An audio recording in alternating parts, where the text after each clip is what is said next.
Hello and welcome to another episode of Full Court Finance here at Zacks. I'm your host, Ben Rains. And this week we're going to be talking about a relatively familiar topic on this show, and that is the streaming sports revolution. And this time we're going to be diving into a little bit of the niche kind of micro aspects and some of the small moves that kind of show what the larger picture is. We're going to be talking Twitter and Amazon and some other names as well. But before we get into that, I want to say, just remember, if you have any questions or episode suggestions, please feel free to shoot us an email over at podcast@zacks.com. All right, so we've talked a lot about Amazon and their push into both sports and live streaming sports with Thursday Night Football coverage, documentary series, a recap or a preview show for football, live soccer rights in the UK, and then they're experimenting with all of this interactivity with Thursday Night Football on their streaming platform Twitch. They're also experimenting with the NBA's developmental league, which is now called the G League. And I've said before, and I will say it again, that I definitely see Amazon being a streaming player that can challenge anyone in whatever point we think that television turns into pretty much only streaming. I think Amazon has a chance to be right up there with everyone in the sports world and taking on Netflix, who has said multiple times they will never get into live programming. So the fact that Amazon is going to be able to have all of their own original content in TV shows and movies mixed in with this live sports in these live talk shows about sports, I really think they'll be able to dominate that going forward, because why not? And they also have just the money to do so. But as I've said, they need to start eventually hiring talent, because at this point they're still just using the Fox broadcast. And obviously there's ESPN and there's CBS and NBC and Fox, and they're all at the moment, they have their own streaming. So it's not just Amazon and Twitter that are streaming sports and Facebook. All of these legacy media companies are doing it as well, and they have no plans to kind of just go by the wayside. They want to be in it for the long haul as well. And you have Google and YouTube TV and Hulu Live and AT&T and DirecTV now. But those are all, as I've said, those are all just, they're streaming services, but they're not offering anything unique in the sense that they don't own any different programming. It's just a slimmed down version of your basic cable package. So as I said, Amazon has the chance with what they're owning. They have to own these products going forward. And you have ESPN Plus. So Amazon and ESPN I see as the two streaming companies that are going to be able to dominate the sports world going forward. ESPN Plus recently hit that $1 million number, and this is their slimmed down version that's standalone. You don't have to have an ESPN subscription or anything like that. And obviously it doesn't offer all of ESPN's content, because then why would anyone be paying for that on ESPN on cable? But it's a slimmed down version where you get kind of these lower end sports. You get a lot of soccer. So they're gearing a little bit towards the younger millennial audience, you could say. And then they're pushing out some original content that's only available on ESPN Plus. They recently launched so they had last year when they launched this, they had a Kobe Bryant show where he broke down NBA games from his perspective. So it would be Kobe talking about what he saw in this play, and he would go through the game. And they just launched a couple weeks ago, or on October 18th to be exact, Peyton Manning breaking down NFL games. So they're trying to offer something that's not available on ESPN to encourage people to do this. Kobe's going to then take over later this season with another season of his NBA show. And then for the UFC fans, which ESPN paid a bunch of money to get the rights for UFC, they're going to have a UFC edition where a former UFC fighter breaks down the fights that ESPN is covering on that platform. But those are what the big giant companies are doing at the moment. And I want to get into a company that reported late last week in their push into streaming sports, and that is Twitter. I want to talk a little bit just about some of the numbers that kind of explain what's going on before we detail any of their actual sports streaming. So they reported their Q3 earnings last Thursday morning, and their revenues jumped just under 20 or just over 29% to $758 million. It was their biggest year-over-year jump since the first quarter of 2016. In that roughly $60 million crushed our Zach's estimate of just around $704 million. And the stock was up huge last Thursday, up over 15% at the close, and it was up again a little bit on Friday. And Twitter mentioned that video ads accounted for more than half of their ad revenue in Q2, because obviously, like Facebook and these other social media companies, Twitter makes a majority of its money from advertising. So that's a good sign to see that their video push is really paying off. And then another sign that's definitely what I would say is, if you're the bullish case for Twitter, is that their total ad engagements were up 50% and their cost per engagement was down 14%. So that is great news for them, that the people using their platform are really engaging with the ads they're being served, which is all advertisers want to see. And even if there wasn't that huge engagement rate, Facebook, Google, all of these places are just going to have more advertisers come, because as more and more people leave television, they're going to these non-ad supported platforms like Netflix and Amazon, and people are reading less print. So they're advertisers are not going to stop spending money. There are a lot of people making a lot of products, and they need to advertise it to people. So they have to find people somewhere. I know it sounds almost too easy, but that is Twitter's case for why it will be a viable business for a long period of time, because ads need to be reached. They need to reach people somewhere. There's a lot of users using Twitter. Their user count's going down, but I see that in the long run being all right, because at the moment they're trying to clean it up from all of this kind of malicious content that's spammy and robot style, but I don't want to get into all of that. And the company's pitch to brands and advertisers is very simple. It's, we create more engagement interactivity. Their Happening Now feature was built with sports fans in mind, in just things that are happening right at the moment, that it's only, the conversation doesn't matter unless it's happening now. If you read it 2 hours from now, it matters not at all. And I want to read a little quote from Twitter's upfront presentations last spring that kind of show exactly what's going on with the company and what they see as their way to stand out from competitors going forward. And this is starting the quote. Twitter is the only place where a conversation is tied to video in the biggest live moments, giving brands the unique ability to connect with leaned-in consumers who are shaping culture. And this is from Twitter's VP of Revenue and Content Partnership, Matthew Dorea. Sorry, Matthew, if I mispronounced your name. And this was from the upfronts in April. And he ended it with, "That's our superpower." So as I've said now too many times, it's just this mix of engagement, and now that they're pushing more into live events as well, it's all happening in the same place, kind of what goes on Twitch, which is Amazon's streaming platform, where you have a lot of esports fans watching video game streams, and they're also communicating with each other while they're watching it. And that is what Twitter hopes to be able to do long term with their push into live video and live streaming.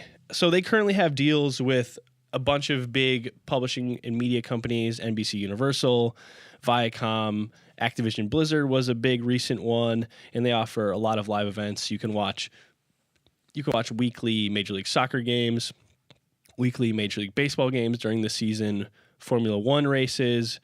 They've had coverage of golf on their platform before, but one of the big things that people almost forget, and sometimes I forget, and this is something I read and cover all the time, is that they were the first company to get NFL streaming rights. They got Thursday Night Football in 2016. They beat out Facebook and Amazon. They had it for a year.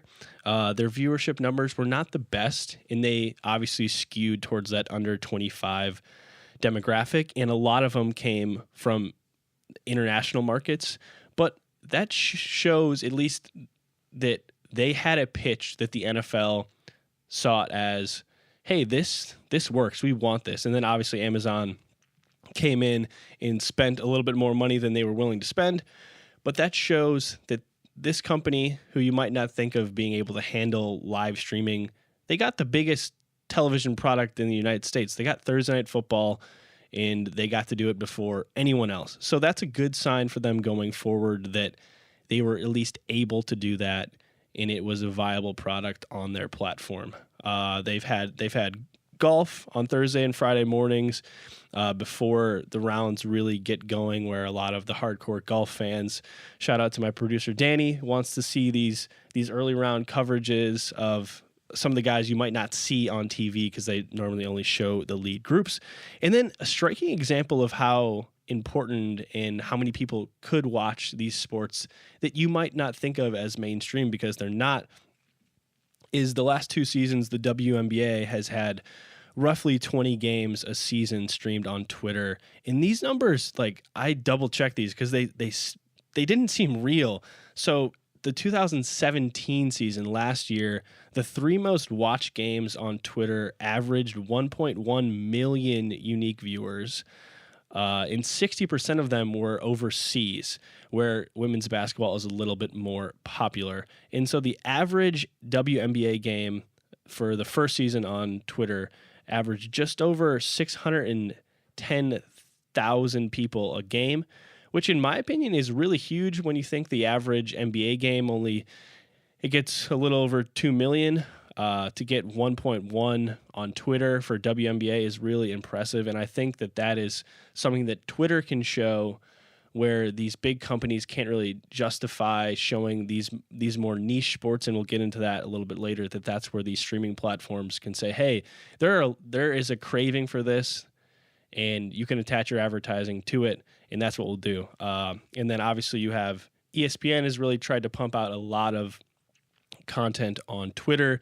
They have versions of their big shows like SportsCenter on there that are specific to the platform. And overall, they have a little bit more than 40 current deals in place with media and broadcast partners. And I want to dive into something that just debuted last week that encapsulates what Twitter's plan is in this niche market that I'm talking about. And that is, and also just, if you're an older listener, it might sound like a joke what this company's doing, and just how it all started. So Twitter started a show last week called the House of Highlights Show. And this is based on a popular Instagram page that Bleacher Report bought a few years ago. So this Instagram page shows highlights of NBA games predominantly, and a few other sports. They're soon going to start showing Champions League highlights, but they've amassed just under 11 million Instagram followers, which is almost on par with ESPN. It was a kid who started it, and he's young, 24. And now they have an 8-episode show that's going to be live on Twitter once a week.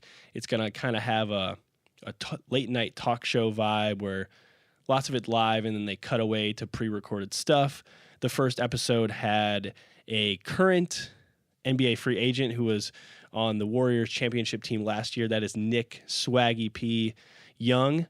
So this just kind of shows that they had a Instagram account that got 11 million followers, and I'm going to pull up this number real fast. During the NBA season, the page averaged about 700 million video views per month, which is mind-blowing. That is a crazy number, 700 million video views per month on this Instagram page.